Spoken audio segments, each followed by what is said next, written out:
बिस्मिल्लाहिर्रहमानिर्रहीम। Dear students, आज हमारा टॉपिक है वो है branches of chemistry. Branches of chemistry क्या होती हैं? फर्स्ट ऑफ ऑल जो ब्रांच हमारे टेक्स्ट बुक में दी हुई है वो है फिजिकल केमिस्ट्री।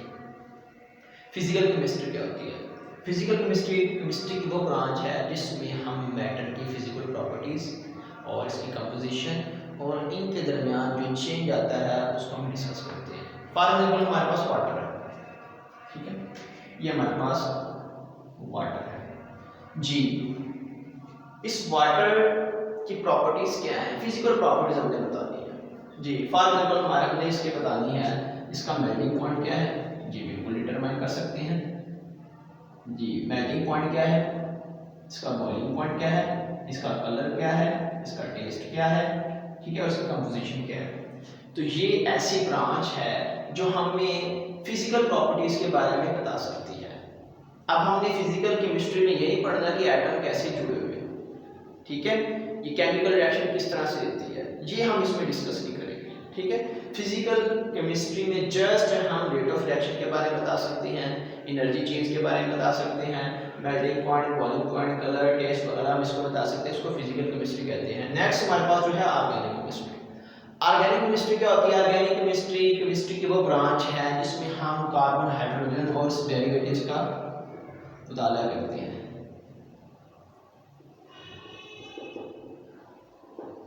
कार्बन, हाइड्रोजन और इसके डेरिवेटिव जो इन दोनों को मिला के जो कंपाउंड बनते हैं उसको क्या कहते हैं? डेरिवेटिव, ठीक है, माखूज मरकबात।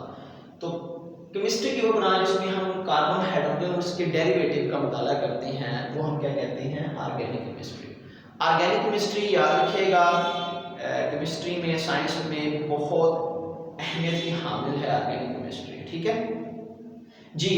अगर इसका हमसे स्कोप पूछ लिया जाए, इसका स्कोप क्या है, तो स्कोप में इसकी बहुत ज़्यादा चीज़ें आ जाती हैं। फॉर एग्जाम्पल स्कोप होता क्या है? स्कोप अहमियत है, डिमांड है जी। ऑर्गेनिक केमिस्ट्री की हमारी डेली लाइफ में बहुत ज़्यादा अहमियत है, बहुत ज़्यादा डिमांड है, बहुत ज़्यादा एप्लीकेशन है। फॉर एग्जाम्पल ये पेस्टिसाइड में यूज होती है,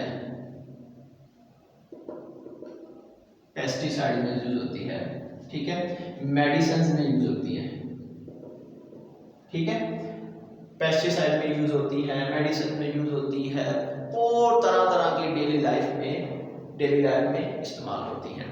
आप ऑयल ले लें, ऑयली प्रोडक्ट्स ले लें, आप गैस ले लें, ठीक है, नेचुरल गैस है, कोल है, इन सब में ऑर्गेनिक केमिस्ट्री यूज होती है। नेक्स्ट हमारे पास है इनऑर्गेनिक केमिस्ट्री। इनऑर्गेनिक केमिस्ट्री क्या होती है? इनऑर्गेनिक केमिस्ट्री कार्बन, हाइड्रोजन और इसके डेरिवेटिव्स के अलावा जितने भी हमारे पास कंपाउंड बचते हैं उनको स्टडी करना, उसको क्या कहते हैं? Inorganic chemistry. क्या कहते हैं? Inorganic chemistry. इनऑर्गेनिक केमिस्ट्री क्या होती है? जिसमें कार्बन, हाइड्रोजन और इसके डेरिवेटिव के अलावा बाकी तमाम जितने भी कंपाउंड्स होते हैं उनको स्टडी करना, वो क्या कहलाती है? इनऑर्गेनिक केमिस्ट्री कहलाती है, ठीक है। इनऑर्गेनिक केमिस्ट्री का अगर हमसे कोई स्कोप पूछे तो इनऑर्गेनिक केमिस्ट्री का स्कोप क्या है, तो इसका एक बहुत ज़्यादा रोल है डेली लाइफ में, ठीक है जी। फॉर एग्जाम्पल हमारे पास जो कैटलिस्ट होते हैं उनमें ये इस्तेमाल होते हैं, ठीक है, प्लास्टिक्स में ये इस्तेमाल होते हैं, इनका भी बहुत ज़्यादा यूज़ होता है। इस तरह हम जो साल्ट इस्तेमाल करते हैं उनमें भी इसका इस्तेमाल, उनमें भी ये यूज़ होता है, ठीक है। तो इस तरह डेली लाइफ में बहुत ज़्यादा एग्जाम्पल आ जाती हैं जिसमें हम ऑर्गेनिक केमिस्ट्री को डिस्कस करते हैं। हमारे पास प्लास्टिक्स है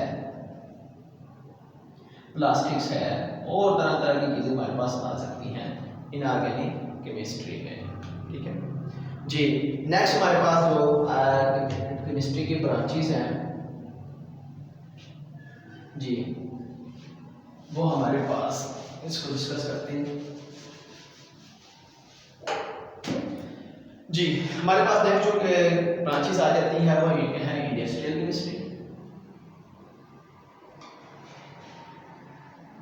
जी, industrial chemistry, environmental chemistry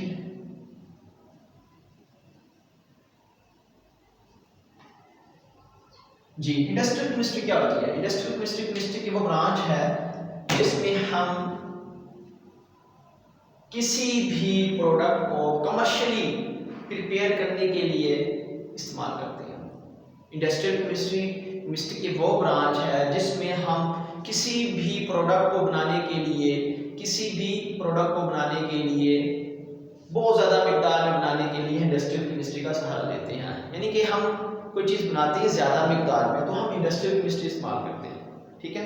for example हम लेबॉर्ट्री में जो चीज़ बनाते हैं, लेबॉर्ट्री में जो चीज़ बनाई जाती है वो थोड़ी मिकदार में बनाई जाती है। इंडस्ट्री में जो चीज़ बनाई जाती है वो ज़्यादा मिकदार में, पहले जो टेस्ट किया जाता है वो लेबॉर्ट्री में किया जाता है थोड़ी सी चीज़ मिकदार बनाने के लिए, टेस्ट करने के लिए। आया कि हमारा जो तजुर्बा है, हमारा जो एक्सपेरिमेंट है वो कामयाब हो, अगर कामयाब हो जाता है फिर अपनी मुल्क की ज़रूरत को पूरा करने के लिए कारखाने या इंडस्ट्री वगैरह लगाई जाती हैं। फॉर एग्जाम्पल हमारे पास है पेपर इंडस्ट्री है, पेपर ज़्यादा मिकदार बनाना है तो वहाँ की इंडस्ट्री लगेगी, इंडस्ट्री में ज़्यादा मिकदार बनेगा, बड़े बड़े प्लांट लगेंगे। हमारे पास शुगर है, चीनी वगैरह बनानी है हम लोगों ने, ठीक है, गन्ने वगैरह से, तो हमें इंडस्ट्री लगानी पड़ेगी, ठीक है।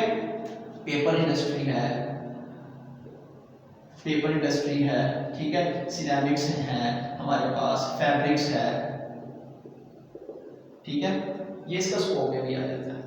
पेपर इंडस्ट्री है, फैब्रिक्स है हमारे पास, और तरह तरह की इंडस्ट्री आ जाती है, लेदर इंडस्ट्री है, स्पोर्ट्स है, ठीक है, ईडीसी, काफ़ी सारी चीज़ें हमारी आ जाती है जो हम इंडस्ट्री में। मेडिसिन्स, तकरीबन जो ज़्यादा मिकदार में हर चीज़ आ जाती है वो हम इंडस्ट्रियल केमिस्ट्री में यूज़ करती हैं। आगे हमारे पास है इन्वायरमेंटल केमिस्ट्री। इन्वायरमेंटल केमिस्ट्री क्या होती है? इन्वायरमेंटल केमिस्ट्री जो ब्रांच है जिसमें हम माहौलियाती तब्दीलियों के बारे में डिस्कस करती हैं और इन माहौलियाती तब्दीलियों के इंसानी ज़िंदगी पर या जानदारों पर क्या असरात होते हैं वो हम इन्वायरमेंटल केमिस्ट्री में डिस्कस करते हैं। इन्वायरमेंटल माहौलियाती केमिस्ट्री, फॉर एग्जाम्पल हमारे पास पोल्यूशन है, एयर पोल्यूशन है, वाटर पोल्यूशन है, सी पोल्यूशन है, एयर पोल्यूशन, वाटर पोल्यूशन, ये जो पोल्यूशंस हैं ये हम इन्वायरमेंटल केमिस्ट्री में डिस्कस करते हैं, ठीक है। फॉर एग्जांपल हमारे पास क्या नाम है, एसिड रेन है हमारे पास, ठीक है, इसके काज हैं, इसके इफेक्ट्स हैं, इसके सोर्सेज हैं, ग्लोबल वार्मिंग है, एटमॉस्फेयर है, ये सारा हम इन्वायरमेंटल में डिस्कस करते हैं। एयर पोल्यूशन,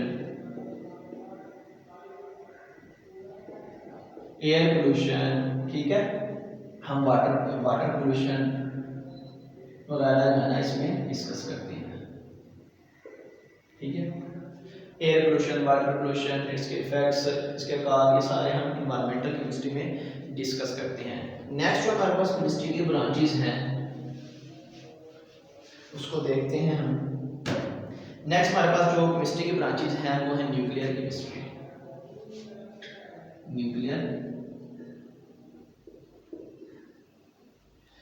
केमिस्ट्री, ठीक है। न्यूक्लियर केमिस्ट्री क्या होती है? और बायोकेमिस्ट्री,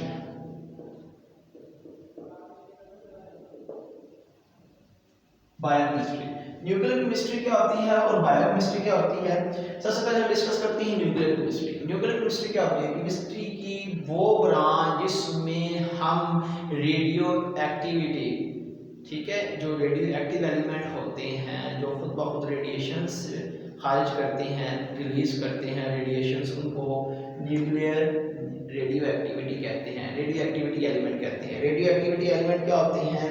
याद रखिएगा, रेडियो एक्टिविटी क्या होती है? रेडियो एक्टिव एलिमेंट क्या होते हैं? ऐसे एलिमेंट जिनका एटॉमिक नंबर 82 से ज़्यादा होता है, वो होता है, वो खुद ब खुद रेडिएशंस प्रोड्यूस करते हैं, खारिज करते हैं, वो क्या होते हैं? रेडियो एक्टिव एलिमेंट होते हैं, ठीक है। अब केमिस्ट्री की वो ब्रांच जिसमें हम किसी भी एलिमेंट की रेडियो एक्टिविटी डिस्कस करते हैं, ठीक है, रेडियो एक्टिव आइसोटोप्स को डिस्कस करते हैं, इनके केमिकल रिएक्शंस को डिस्कस करते हैं। फॉर एग्जांपल हमारे पास फिशन रिएक्शन है, फिशन एंड फ्यूजन, इसको डिस्कस करते हैं, ठीक है। और याद रखिएगा इनसे जो एनर्जी हासिल होती है, जो आपके पास एनर्जी हासिल होती है वो पावर जनरेशन में मुख्तलिफ पर्पस के लिए इस्तेमाल कर सकते हैं।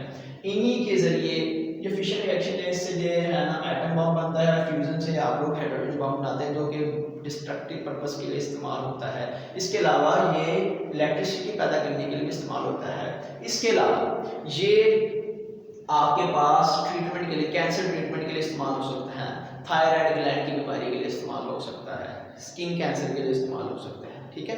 वो बात 60 है, ठीक है, वो आयोडीन 131 है, ये मुख्तलिफ बीमारी के लिए हम इस्तेमाल करते हैं। ये हमारे पास क्या है, न्यूक्लियर केमिस्ट्री है। नेक्स्ट हमारे पास है बायोकेमिस्ट्री। बायो का मीन्स है लिविंग ऑर्गेनिज्म। बायो मतलब होता है लिविंग ऑर्गेनिज्म। केमिस्ट्री की वो ब्रांच जिसमें हम लिविंग ऑर्गेनिज्म के बारे में पढ़ते हैं, उनको डिस्कस करते हैं, उसको बायोकेमिस्ट्री कहते हैं। फॉर एग्जाम्पल हमारे पास लिपिड्स है, प्रोटीन है, कार्बोहाइड्रेट्स है, अमीनो एसिड्स है, वो सारे के सारे हम जो है इसमें डिस्कस करते हैं। लिपिड्स है, प्रोटीन है, कार्बोहाइड्रेट्स है, ये सारे के सारे हम इसमें बायोकेमिस्ट्री में डिस्कस करते हैं। बायोकेमिस्ट्री का स्कोप क्या है? याद रखिएगा बायोकेमिस्ट्री हमारे मेडिसिन में यूज होती है, मेडिसिन में यूज होती है, पेस्टिसाइड एग्रीकल्चर में यूज होती है, पेस्टिसाइड्स में यूज होती है। ये सारी की सारी चीजों में बायोकेमिस्ट्री यूज होती है। नेक्स्ट हमारे पास जो ब्रांच है वो है एनालिटिकल केमिस्ट्री।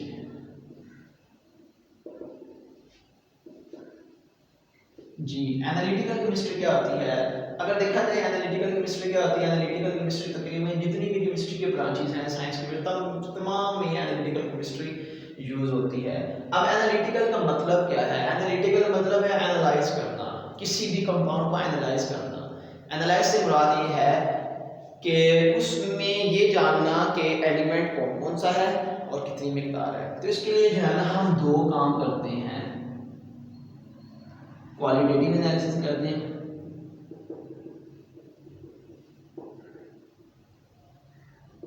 और क्वांटिटेटिव एनालिसिस।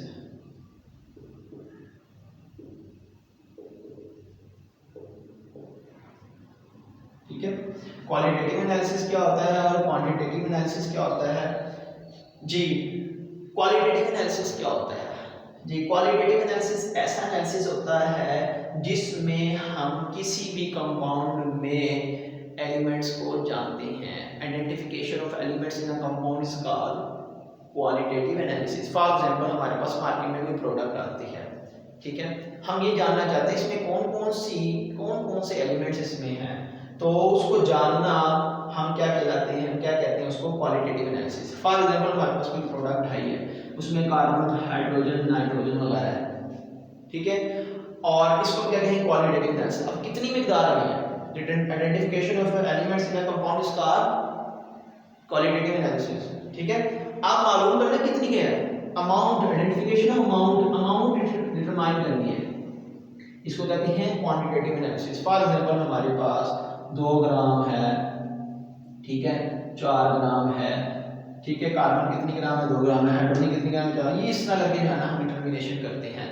इसी तरह जो है ना एनालिटिकल केमिस्ट्री इंडस्ट्री में बहुत ज़्यादा यूज होता है। सीमेंट से किसी की चीज़ की क्वालिटी चेक करनी है तो हम एनालिटिकल केमिस्ट्री उसके प्रिंसिपल्स को यूज़ करते हैं।